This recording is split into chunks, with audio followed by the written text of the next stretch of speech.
Good morning dear student. कल आपने 30 words answer लिखे थे, आज आप उसके आगे लिखेंगे। तो आज आपका है क्वेश्चन नंबर 4। क्वेश्चन नंबर 4 था आपका लेसन फर्स्ट का, why was Margie doing badly in geography. Why means क्यों, Margie means Margie, doing badly in geography यानी भूगोल में वह बेकार क्यों कर रही थी, या भूगोल में मार्जी के नंबर क्यों कमा रहे थे। What did the county inspector do to help her. What did the county inspector do to help her. County inspector ने उसकी मदद किस प्रकार की। आइए अब हम आंसर लिखते हैं। मार्जी was doing badly in geography. मार्जी के नंबर भूगोल में कम आ रहे थे बिकॉज क्योंकि the geography sector of the mechanical teacher had been adjusted at higher level. क्योंकि जो भूगोल का क्षेत्र था ऑफ द मैकेनिकल टीचर, यांत्रिकी अध्यापक का जो भूगोल का क्षेत्र था वो जो एडजस्ट किया गया था, जो वो कंप्यूटर लेवल पर डाला गया था, वो थोड़ा हाई लेवल का था। आप कह सकते हैं वो थोड़ा उच्च स्तर का था। मार्जी जैसे 11 इयर्स का थी तो उसका वो 11 इयर्स के हिसाब से नहीं बल्कि 12 या 13 इयर्स के हिसाब से डाल दिया गया था। In order to help her, उसकी सहायता के लिए। इन ऑर्डर टू ये प्रीपोजिशन है, उसकी सहायता के लिए the county inspector slowed down the geography to an average 10 years level.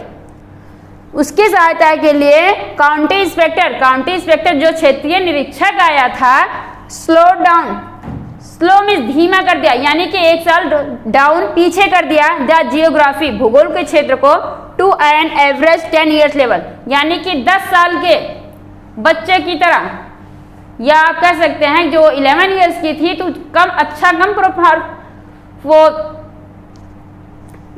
अच्छा कर पा रही थी, कम जो आंसर दे पा रही थी, तो उसने जब उसके लेवल को 10 साल का कर दिया तब उसको ज्यादा अच्छा समझ में आने लगा। Next, what had once happened to Tommy's teacher. What had once happened to Tommy's teacher, एक बार टॉमी के अध्यापक के साथ क्या हुआ था। आंसर वंस, एक बार। The history sector of the Tommy's teacher, Tommy history sector इतिहास का क्षेत्र ऑफ टॉमीज टीचर, टॉमी के अध्यापक का हैड ब्लैंक्ड आउट, खाली हो गया था कंप्लीटली, पूर्ण रूप से। जो इतिहास का क्षेत्र था टॉमी के टीचर का वो पूर्ण रूप से खाली हो गया था, ब्लैंक हो गया था। इसलिए काउंटी इंस्पेक्टर टेकन इट, इसलिए काउंटी इंस्पेक्टर जो क्षेत्रीय निरीक्षक था टेकन इट, इसे ले गया था away almost for a month, लगभग 1 महीने के लिए वो उसको लेकर चला गया था। आप कह सकते हैं वो कंप्यूटर स्क्रीन को ही लेकर बनाने के लिए चला गया था। नेक्स्ट क्वेश्चन नंबर है आपका 6। Did मार्जी have regular days and hours for school. Did क्या, मार्जी हैव रेगुलर, मार्जी के नियमित दिन एंड आवर्स फॉर स्कूल, या आप कह सकते हैं कि मार्जी के जो स्कूल के घंटे और दिन थे क्या वो नियमित थे। इफ यदि सो, यदि ऐसा है तो व्हाई, क्यों। यस, हाँ, मार्जी had regular days and hours. अब आपने जब यहाँ पे लिखा गया है क्या से क्वेश्चन शुरू था तो आपने यस या नो में आंसर दे सकते हैं, हमने आपको बताया था, तो आपने यस लिख दिया, फिर आगे उसी को असर्टिव में बदल दिया। तो मार्जी had regular days and hours for school, मार्जी के स्कूल हम घंटे और दिन नियमित थे, घंटे और दिन उसके नियमित थे क्योंकि सैटरडे और संडे को उसकी छुट्टी होती थी और हफ्ते में 5 दिन उसके विद्यालय चलते थे, तो उसके घंटे और दिन दोनों ही नियमित थे। बिकॉज क्योंकि हर मदर बिलीव, क्योंकि उसकी माँ को विश्वास है या उसकी माँ का मानना था कि दैट की लिटिल गर्ल लर्न, छोटी बच्चियां लर्न सीखती हैं बेटर, अधिक अच्छा, छोटी बच्चियां अधिक अच्छा सीखती हैं इफ यदि they learn at regular hours, यदि वह नियमित पढ़ाई करती हैं या नियमित क्लास करती हैं। हमारा नेक्स्ट क्वेश्चन है how does Tommy describe the old kind of school. How does Tommy describe, Tommy ने कैसा वर्णन किया है, कैसा वर्णित किया है the old kind of school, पुराने स्कूलों के बारे में। उन दिनों को, जो पुराने दिनों के विद्यालय थे, उन दिनों के बारे में टॉमी ने कैसा बताया है। आइए हम आंसर देखते हैं। टॉमी टोल्ड मार्जी, टॉमी ने मार्जी को बताया।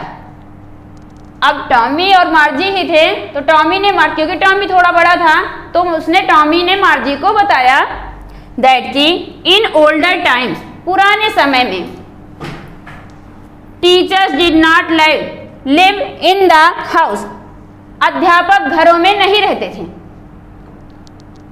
जैसे आज उनके जमाने में तो अध्यापक घर में रहते हैं, कहते हैं पुराने समय में जो थे वो टीचर जो है घरों में नहीं रहते थे, सबके घर घर में रहते थे। टू टीच ए स्टूडेंट, एक विद्यार्थी को पढ़ाने के लिए ही डिस्क्राइब्स, उसने वर्णित करके बताया उसे या व्याख्या करके बताया दैट की old kind of the school, school के जो पुराने प्रकार के स्कूल थे used to be a special building, वे एक विशेष प्रकार की बिल्डिंग में होते थे। वो विद्यालय कहाँ होते थे, एक विशेष प्रकार की बिल्डिंग में होते थे, उनकी अलग ही एक बिल्डिंग होती थी। ये नहीं, उनके उसमें जमाने में क्या था कि जो है उनका विद्यालय उनके रूम के जस्ट बगल ही होता था। लेकिन टॉमी ने बताया कि जो पुराने प्रकार के विद्यालय थे वो ऐसा नहीं था, वहां पर विद्यालय एक विशेष प्रकार की बिल्डिंग में होता था। जहां ऑल किड्स यानी कि सभी बच्चे स्टडीड पढ़ते थे एंड प्ले टुगेदर, और साथ साथ खेलते थे। जहां पर सभी बच्चे साथ साथ पढ़ते थे और साथ साथ खेलते थे। यह था आपका क्वेश्चन नंबर 7। अब आपका शॉर्ट क्वेश्चन में एक क्वेश्चन और बचा है, क्वेश्चन नंबर 8। आपका अब 8वां क्वेश्चन है how does he describe the old kind of teacher. Tommy ने पुराने दिनों के अध्यापक के बारे में कैसे बताया या किस प्रकार का वर्णन किया। कैसा वर्णन किया, टॉमी टोल्ड मार्जी, टॉमी ने मार्जी को बताया दैट की the old kind of teacher, जो पुराने दिनों के अध्यापक थे वर नॉट मैकेनिकल टीचर, वह एक यांत्रिकी अध्यापक नहीं थे, वे यांत्रिकी अध्यापक नहीं होते थे। दे वर ह्यूमन बीइंग्स, वे मानव होते थे, वो मनुष्य होते थे। Who taught the students inside a special building, जो विद्यार्थियों को एक विशेष प्रकार की जो बिल्डिंग होती थी उसके अंदर पढ़ाते थे। टीचर टॉट चिल्ड्रन, जो अध्यापक थे वे बच्चों को पढ़ाते थे इन ग्रुप्स, समूह में, एंड गेव देम होमवर्क, और वे अध्यापक क्या थे, उन बच्चों को होमवर्क देते थे, एंड आस्क देम क्वेश्चन, और उनसे प्रश्न पूछते थे। यह था आपका क्वेश्चन नंबर 8। इसी के साथ आपका शॉर्ट क्वेश्चन खत्म हुआ। अब आप नेक्स्ट वीडियो में अपना लॉन्ग क्वेश्चन लिखेंगे। अगर आपको इसमें कोई भी प्रॉब्लम आती है या कहीं हिंदी नहीं समझ में आती है तो आप कमेंट बॉक्स में कमेंट करके पूछते रहिए।